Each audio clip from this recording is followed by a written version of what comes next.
Hi, welcome back or welcome to the channel. Now, not too long ago, Black Magic Design announced DaVinci Resolve for iPad. I thought it would be interesting if we went on their official site and, saw some of the things that are coming with it. Pricing, features, all that stuff. Okay, so let's check it out, okay? First of all, it says, with optimized performance for Apple Silicon, DaVinci Resolve delivers 4 times faster Ultra HD ProRes render performance on the new iPad Pro with M2. Now, it's not saying that this is only for the M2, but it also said HDR is also supported for customers using 12.9-inch iPad Pro with M1 chip. And yeah, that is pretty interesting. It's pretty interesting in the sense that when it was announced, they seemed to have tried to market it off as a M2 only thing, but it's good to see that that's definitely not going to be the case. Okay, and furthermore, right here it says the new DaVinci Resolve for iPad will open and create standard DaVinci Resolve project files which are compatible with the desktop version of DaVinci Resolve 18. Now, that's something to keep in mind. First of all, it will be compatible with 18 and higher, presumably in the future. But if you haven't upgraded to DaVinci Resolve 18, it might be a good time to look into upgrading it. Supported file formats include H.264, H.265, Apple ProRes, and Blackmagic RAW with clips able to be imported from the iPad Pro internal storage and photo library or connected iCloud and USB Type-C media disks. So that should, like your T7s, T5s, your external SSD, that should work with all of that. I mean, it said USB Type-C media disks.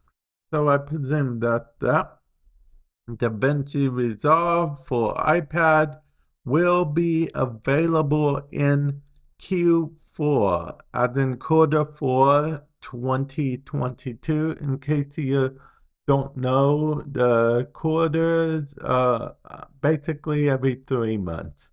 3, 6, 9, 12. So every 3 months is a new quarter. Q4 would be October, November, December. So this is the final quarter. So that means it's presumably coming within the next 2 months. Okay. So let's go down further and look at the features, okay?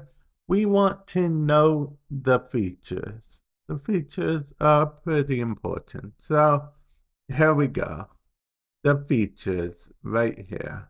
Plain and simple. Let's see. Cut page for editing, and the color pages are optimized for the 12.9-inch iPad Pro display. I wonder how they'll look at on the 11-inch, because technically I have the 11-inch. I don't have the 12.9-inch. So I guess we'll see.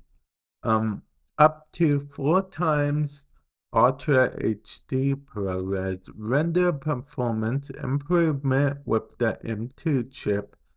Supports Apple Neural Engine features in DaVinci Resolve Studio for iPad because both the free version and Studio are coming to iPad. More about that a little bit later on in the video. Let's see. And then we have compatible with DaVinci Resolve 18 project file.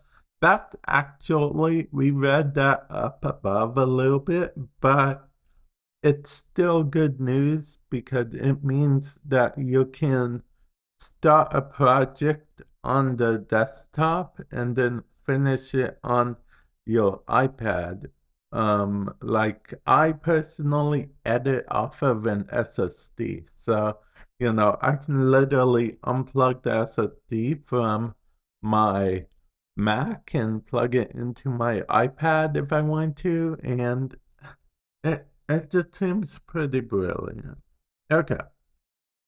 Supports multi-user collaboration via Blackmagic Cloud. That's good.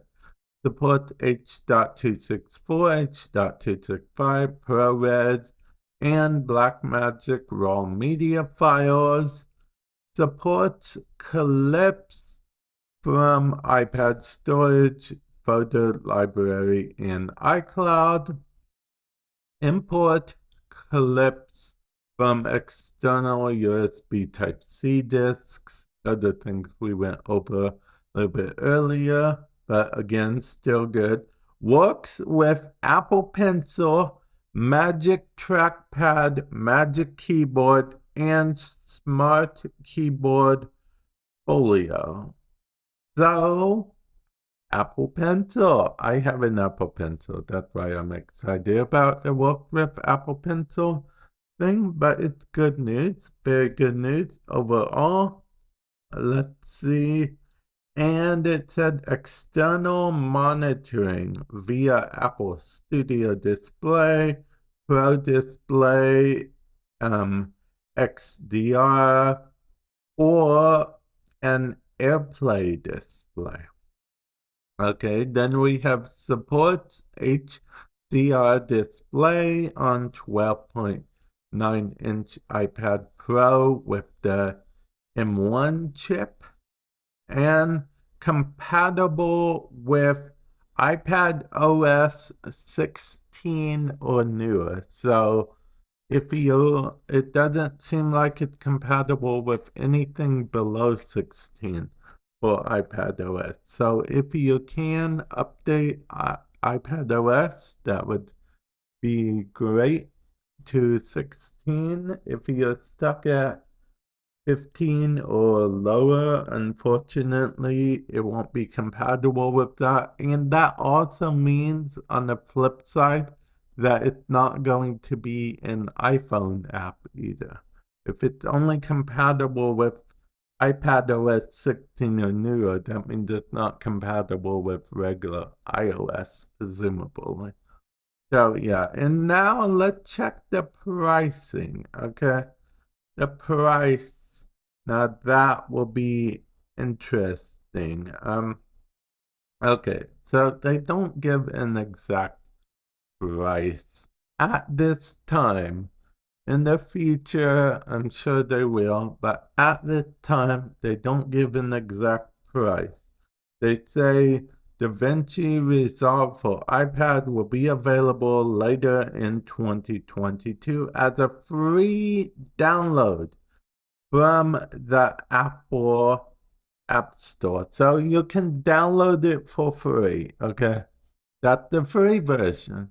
Now, in order to get the studio version, it says right here, customers can upgrade to DaVinci Resolve Studio for iPad using an in-app purchase, which, it's fully understandable. Now, if I had to guess how much money it would be, I would guess around the same price as, I don't know, it's an iPad version and it's not a full desktop version, so maybe not the full 300, maybe 100, maybe 150, I don't know. Leave in the comment section below how much you guys think it would be and how much you're willing to pay for this particular DaVinci Resolve for iPad.